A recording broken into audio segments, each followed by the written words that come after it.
And welcome back to Forest Hill United Methodist Church's podcast, It Takes a Village. I'm Reverend Justin Snyder, and today I am sitting with a familiar face. I'm sitting down with Pastor Mandy, so the senior pastor here at Forest Hill. And as we conclude the summer and we wrap up, everybody is looking towards school, and people with younger children are really excited for that. And people who are going back to school are perhaps not as excited. But you haven't been on break. So you have been in school for the last 3 semesters, pretty much nonstop. So we were talking about all the things, and we've been hearing the things that you've been learning in this food series that we've wrapped up. And I thought it would be really great for us to kind of learn some of the things that you have gleaned throughout this entire process. We all know you're in school, but we don't know the papers that you've been writing or the topics that you've been unpacking. So could you tell us a little bit about what it is that you're doing and where are you doing it and how did this come about? Yeah, so this is an amazing opportunity that I have just really been blessed with. It fell into my lap. I was invited to apply to Duke.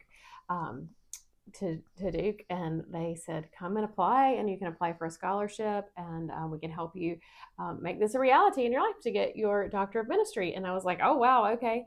And I didn't even know if I would get in. I had to go back and get papers from a long time ago and to submit some of my academic work. And so I found out that I was going to be going to Duke, and I started last fall. So that was fall of 2024. And I had no idea what the workload would be or what the schedule would be. It's been a lot, but it's been really, really good. So far I've done fall, spring, and then summer. Nobody should have to do summer school. So I feel your pain if you too have been in summer school, but it has been really good. And I've had a few breaks in there. So there was a break just in time for Advent so that we could be busy here. How gracious of a seminary. And then as soon as Advent was over and we ended Christmas, we went back in January. And then that went through March. And then we got a break right around Easter. Again, how gracious. The busy season. And then we had time after Easter, which was great for me personally, because that was the time that Grace was getting married. And so I had 6 weeks off, which was huge because our breaks just usually aren't that long. And then went back, I guess, in May, went back at the end of May and started summer, and then ended that at the beginning of August. And so then start back, have a 3-week break, 4-week break, and start back in August. So yeah, it's been a whirlwind. So this is really it's a neat program because all of you who they kind of asked to apply for this, they knew that you were in churches. Like they knew you were doing full-time ministry. So what does it look like to be in school again, but yet also still doing all of these things? What's your schedule look like? It's crazy and wonderful. So my day off is spent reading and writing. So on Fridays, when you don't see me here at the office, I am tucked away inside my house and I'm reading things and writing. Oftentimes that flows into Saturday. So it has really taken a huge chunk of my time to do this. But it's a professional degree. So whereas a PhD would be an academic degree where you're not using that in a really practical way. You would be using that to teach. A doctorate of ministry degree is a practical degree. So it really dovetails beautifully into what all of us are doing. So my cohort is missional innovation cohort, and we're all pastors in either Western North Carolina or North Carolina conferences. And we're really digging deeply into our context, which here mine is Forest Hill and Concord, but everybody's is very different. And then we're kind of reflecting as a cohort what different people are doing. And so I know deeply what my colleagues are doing here in Western North Carolina, and they know deeply what we're doing. And it's been great because it's built camaraderie. I've learned a lot about people, a lot about different contexts, and the innovative ministry that's happening here in North Carolina in the United Methodist Church. So we always talk about, like, as United Methodists, we are a connection. Like, we are in connectional ministry with all these people. And so it's really neat to hear you talk about, like, these friendships that have developed with these people who are in our conference or in another conference, and the things that you're learning, and you're like this free flow of information between all of you, and some of the connections that has made for us in this place at Forest Hill. So what is it like to now have like a peer class group of like friends and students that you're working with and learning with? It's been really good. We commiserate together. We have a group chat that sometimes goes off in the middle of the night. It's on Do Not Disturb because sometimes it gets overwhelming. But and just to understand that we're all in this together, it really gives you a wonderful perspective of understanding how challenging doing innovative things are in this moment. And it's not just challenging for us here at Forest Hill, but other churches are really engaging that deeply. And just seeing the fruit of what people are doing and having somebody to bounce ideas off of outside of our context. So, of course, I have you and I have Wes and Amanda and Sydney and Aaron. And like we have this incredible staff that we're bouncing ideas off of all the time. But when you get a perspective that's outside of that, it's really helpful and can think a little bit differently because it's just fresh eyes. So, at this point, we know what each other are going to say, or we know what our opinions are. Yeah. So it's really been fun to kind of to get that space to come together and do that. And you build friendships in times of trauma or stress. And there have been moments where we have really been stressed trying to get everything done that has to be done. And so it's been great. Yeah, it's been really wonderful. Yeah. So so you're taking these classes and you kind of gather for them. You go to Duke for like once a week every semester, and like you're doing this 1 week. 1 week. Yeah, semester. 1 week. Yeah. And it's this like really intensive time, and you're like reading all of these things and you're reflecting on all of these things. So you're doing like 3 kind of classes each semester. I know you do a spiritual formation, and then you do like 2 other classes. So what were some of the first classes that you kind of got to learn in and be a part of? Yeah, so my week at Duke, I leave here on Sunday afternoon, and I have a hotel room, and I get up on Monday morning and I go to class. So class is 8 to about 3 or 4, and then we have the night to read and catch up. And so my first week, I was very unprepared for my schedule. And so like I would come back at 3 or 4 and I would sit in my room and read until 10 and go to bed and get up at 8 and do that again. So it's very rigorous. That week that I'm away, it consumes so much energy and just really, it is just time away to study. So that's kind of what those weeks look like. I wish I could report that they're much more fun. We do. You mean you're not like casually walking through the like Duke Gardens? Yeah, you haven't done that? I've not been to Duke Gardens. Occasionally, and we try to do dinner at least once during the week with one another, and I've learned a better rhythm, so I have been able to like have more time to spend connecting with people as we have gone through these intensive weeks. But that's kind of what my week looks like, and then I come back home on Friday, and then the next week is reading week, which means we don't have online classes that next week to read more because you can get caught up. Reading weeks are not free weeks. They are not free weeks. I wish they were, but they're not. So that's kind of the rhythm of being away. My first semester, I had my spiritual formation class. My spiritual formation class is really about making sure that we're allowing space for the Holy Spirit to work in the midst of what's happening. Chaos of cramming in knowledge. And really like talking about what are our spiritual disciplines and like learning from one another and how do we manage this season in our life when there's so much happening and there's so much goodness without getting burned out, or how do we dive deeper into those spiritual things that nourish our heart and our soul. And so we do a lot of that kind of work in spiritual formation each semester. And then my first semester, we had Introduction to Christian Leadership, and that was led by Bishop Carter. And it was just some deep dive into reading about leadership and Christian leadership and reflecting on our own leadership and what are the things that we bring to the table and what are the things that we need to be nurturing and where are the places that we can grow. We read Susan Beaumont's book, how to lead when you don't know where you're going. And that was really good. And we've talked about a little bit about that in kind of the sermon on Pentecost, about liminal seasons and how do we lead in places when we don't know what the world's going to look like. And that's been a huge thing, in this. Very relevant for very where relevant we are. for the church, for post-COVID society, just understanding that on a deeper level. We read Adaptive Leadership.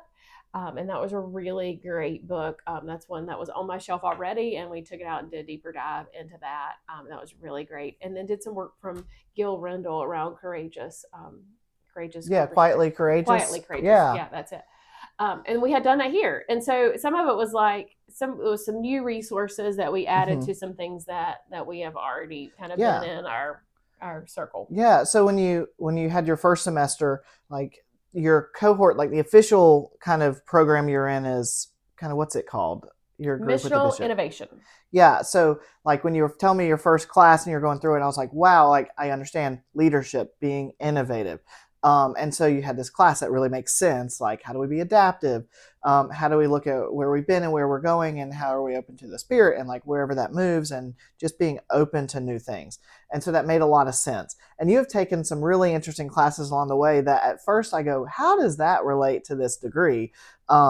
But they are all so intricately connected. So we don't know when we start the semester that they're going to be intricately connected, or like you're reading a thing about hog farms. You're like, and I'm like, relevant. How does that connect to this? So and then it relevant to like where we are. I think that's been the most amazing thing, is like every piece that I've gone through has so much relevance here in the local church. Yeah. So you did your like introduction to leadership, which feels very much not an introduction, like just bathing you in it. And then what were some of the other classes that you've done? So we did a class around the mission of the church, and like, what is the mission of the church? And the church shouldn't be siloed, but it should be in connection with the community. And that was setting the foundation for the work that we are doing here, but for the whole cohort to do the work of connecting resources in our community with the church, and what does that look like, and how do we already have those organic connections that we can tap into to be a place of justice and grace in our community without us doing it all, right? So that's like part of being innovative, is like we're bringing people along to help do the work.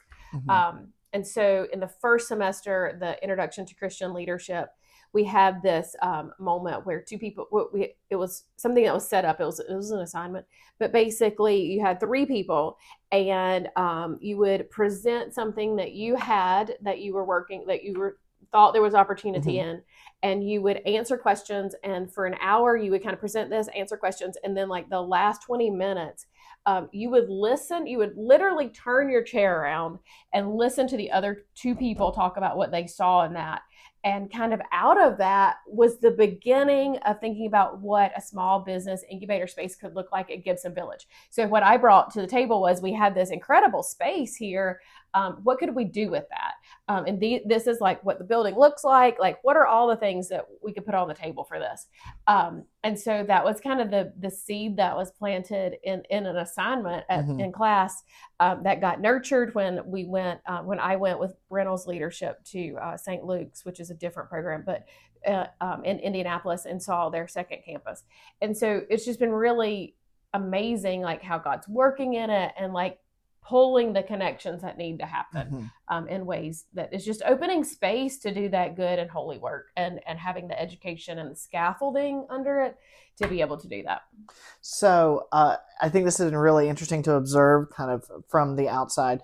So I remember kind of early in the Gibson kind of project, you had talked about the sticky note that you had written, and the sticky note said, yeah, the sticky note said something, I can't remember exactly the words now. I couldn't either. That's why I pointed to you. But basically, what's the next step we didn't know it was Gibson, but like, what is the next thing that we need to do with our space at Kerr Street? And that sticky note was the prompting for like, okay, well, I'm going to take that to this group to kind of think different, to think outside the box. And so there was like, God was working in the planting the seed here, and then it being nurtured in this other space. And then that kind of led to, seeing another campus in a different city to say, oh, there's a discipleship piece of this. And then taking that to conference and saying, we need a discipleship piece over here in this space. And then the conference encouraging the other piece, which was kind of that community building around lifting people up and economic development. And it's really interesting, like from that thing that was stirring, sitting on that little sticky note, to being a part of this doctoral program. And like, it seems like every class is just dropping little nuggets along the way for this vision that we are leaning into here at the church, which has been really neat. And at the same time you go, how does this relate? And then somehow it does. So you did these in your first semester, you did the leadership classes, you talked about the mission of the church, and then you got to have a break during Advent, and then you came back for your second semester. And really during break, we were all scrambling here to how can we make this happen? Okay, here's the thing we think we can do. How can we make that happen? Because we kind of rolled that out in January. So the church, this is what we believe that we're called to do. So our break and Advent was really trying to put some meat on the bones of the vision. And out of that came the discernment team and all these things. Yeah, and our Into the World theme, which had started earlier in the fall, before probably either one of those things had bubbled up. And so it's amazing how God works and all those things. So we're trying to figure out those things here at the church, and then on top of that, you're going back for your second semester. So what were some of the things you did in your second semester classes? We continue with spiritual formation that happens every semester, practicing justice and reconciliation in community. And that was a really, really difficult class, because what would happen is every week we would be presented with another justice issue that we would read and watch documentaries about, and would challenge us so deeply. So it would be give us some examples. Farm worker conditions. So migrant farm workers, what conditions are they living in? The biggest one for me, and I shared this in the food series, but was around hog farming in Eastern North Carolina. And it just hit me. That's really something that I didn't know. I had not seen in the in-depth way that we unpacked it. And it was a justice issue, because as God created the world, and we're charged with caring for the world, and that was a huge polluter in our state. And really understanding that people who were not able to affect the systems because they were living in poverty, or because they're people of color, they are the most impacted by that. It just hit my heart, because that's right here in North Carolina, the state that I love. We looked at immigration issues. We just looked at a whole, every week was another thing. We looked at, coal mining and things like that. So a lot of it was kind of environmental, but not all of it. But those are some of the things that really stuck out in my mind. So it was really interesting, when you would come in and say, well, this week's topic is this miserable thing that we're experiencing. And at first I would think, how is this related to the work of the church? What is this? And then there would be this theological depth of why this is really important, all rooted around this idea of reconciliation, which feels very hard to get to when we're in the midst of these things that are just oppressive in our world. But where does reconciliation fit kind of in this class? And then how did you see that kind of evolve in kind of your understanding of things here? Yeah, so it's an interesting journey, in my 11th year. And if you've been on this journey with me, and you have been on this journey with me, we have really taken a look at what we value here at Forest Hill. And one of those things is inclusion. When I arrived 11 years ago, that wouldn't have been on our top 4 of our values, because we hadn't explored it and unpacked it. But we began to see, just kind of through God's Spirit bubbling up, that was something that we needed to talk about and address. And so in the class, that was kind of my case study about how that happened organically, and how it took a long time, and what I could learn from that to apply to other different things. And so for me, that was an issue of justice and reconciliation. And the church has been a leader in our community of justice and reconciliation for LGBTQIA persons for years now. And just seeing how God was at work at that, and seeing some of the really good things that popped up and then what does our continued work look like? Yeah. So that was kind of just really interesting to take, again, something here in our context and put even more theology than we had before, and looking at how we continue to do that good work in different areas. Yeah. And so you did that class. Yeah. And then your other class I remember you doing was it was a New Testament class, but it focused on exegesis. Yeah. Which, when you're in your master's and you're doing like an MDiv or Master of Theological Studies, like they really focus in on exegesis, like understanding the text, the context, why it was written, where it was written, the words that are used, why those words are used, and pulling ourselves out of it in order to really get to the text. And so you do a lot of this in your master's programs. And when you told me you're doing that, I thought, that's kind of interesting. Like, haven't you already done this? That's what I said too. Haven't we already done this? And so you had to do this, and you were working through it. And what was which is by far the hardest class that we all agree. Very academically, it was the hardest class. It was so much like research and just time spent digging up research, commentaries, going back to Greek and Hebrew, like the source text. And it was just really, it was a lot. It was a lot. That was the class I said, glad it's not me. It was a lot. So you were doing that, and then they wanted you to like exegete some text. And I just laugh at, even in this one, it was relevant to what we were doing here. Yeah, so the kind of final project in that class, we get to choose what our final project is going to be, how we apply it to where we are in each class, really.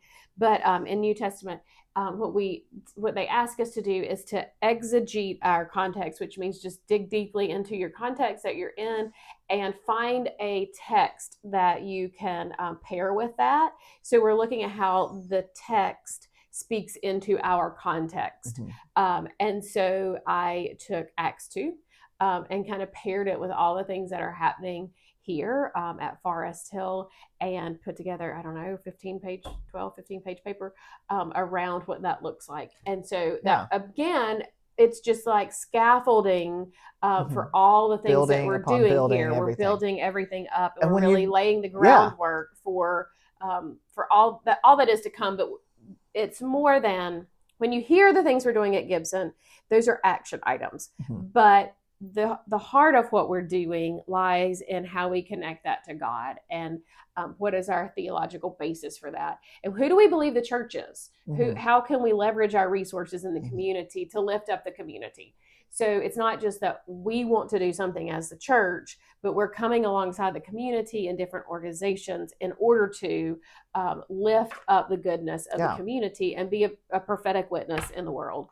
And so that was very relevant, again, because we're looking at how does that text show us and lift up ways to do that and give meaning at a deeper level to the things that we're doing. Yeah, and if any of you have gone on our website and like looked up some of the Q&A, you will see gleanings from this class, because we're talking about Acts 2 and how that's like a very important theological foundation. And so even in like a question and answer, this has become relevant and important for us as a church.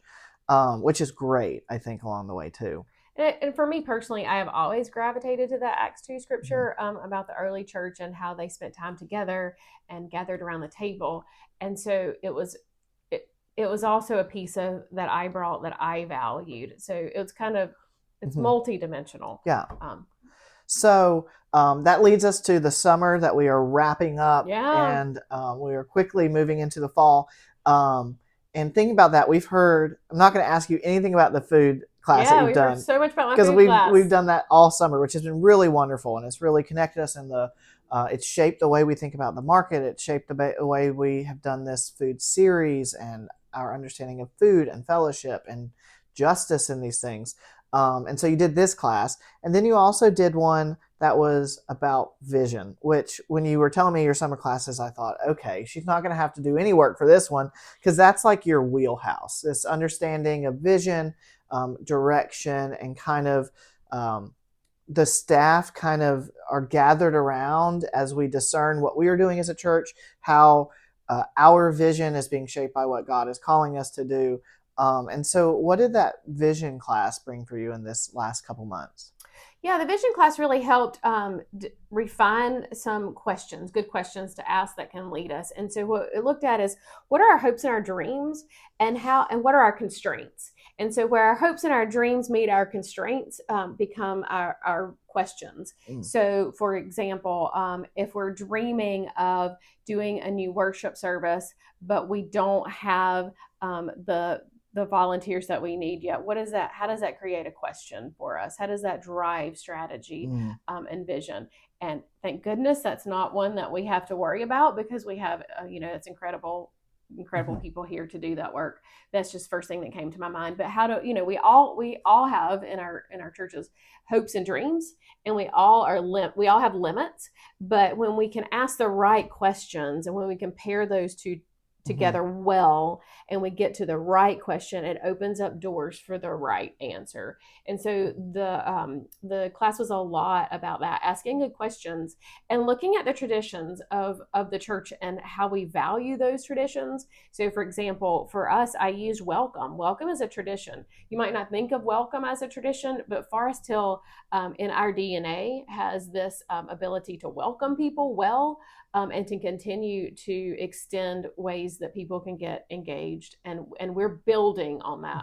So you've heard me say, and many people have heard me say, that there is a picture of a bulletin. Like an old bulletin from the 50s? Probably the 50s. Robert Burridge would be the closest to date it, because he could possibly be as a child in the picture. But and it says Forest Hill, a place where you're welcome. And so just always been a place of welcome, and how we've built off that, how we've encouraged that, how that's become a deep piece of who we are, is a part of our tradition. And so our tradition leads us into the next place, particularly when we're asking the right questions about who we are and how we vision into the future.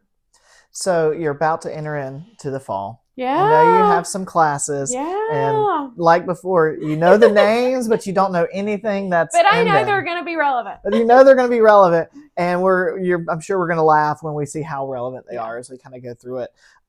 So what do you know about what you're about to do?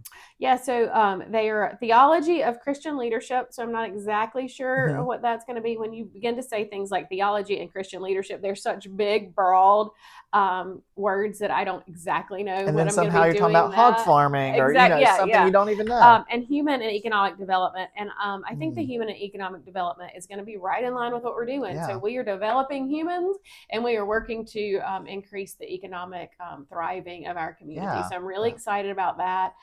To see how that encourages where we are and just what we can glean from it. So I'm really looking forward to that. And, I was just saying to a friend who's in the cohort, we are going to be so glad that this was so challenging when it's over. In this moment, it feels hard and it feels like a lot, but Duke is just very rigorous. Their program is really, really rigorous. And maybe had we known that, many of us might not have taken the opportunity that we have, but we're so glad that we did. And on the inside of this, we're really going to come away with a lot of great education. And not only will it get us to the place that we are in our current ministry settings, but it's teaching us skills that will be beneficial throughout all of our ministry. I think we all the time think about like, oh, you're just getting another degree. Like, how is it relevant? But it really has been incredible to see the way that this program has shaped your ministry and shaped the way you look at things. And then you brought that to us as a church and called us forward and challenged us along the way. And so I think that's really incredible. And so as kind of we wrap up today, I asked this question with some humor in it. So we always say, in 2 years, what do you hope rings true? In 2 years, you'll have finished your last year of classes, and hopefully by then you'll have finished all your final work and submitted it, and then you'll be doctor. Yeah, that's my hope. Reverend that's Doctor. my hope and dream. Yeah. To get to the end.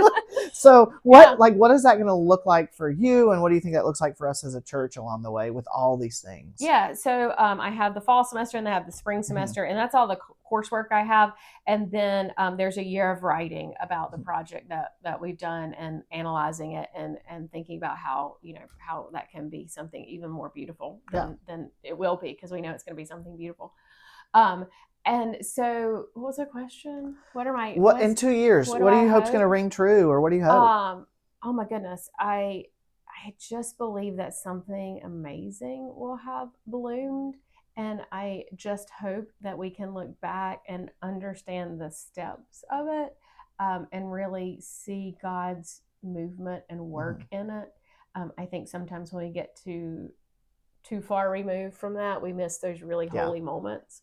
And I believe that that's kind of the beauty of God's people, is that we mark moments and we hold on to them, and we treasure them, because when we're in the wilderness again, we need to go back and remember those moments. So I hope that in 2 years, we will all have experienced some holy moments that we have hung on to, so that we can continue to do the good work that God calls us to in the world, remembering that God is with us, and that God is doing amazing and wonderful things, and that God has showed up, that God has made a difference, and that those holy moments will encourage us to continue to reach out and do incredible things. Well, I knew we were having a podcast, but we also just got preached to. So, so what happens when you have a preacher on? Thank you so much for letting us into what is happening and seeing the way that it's unfolding, not only in your life, but shaping all the wonderful things that are happening here as a church. So thank you for joining us. And until next time, we'll see you then.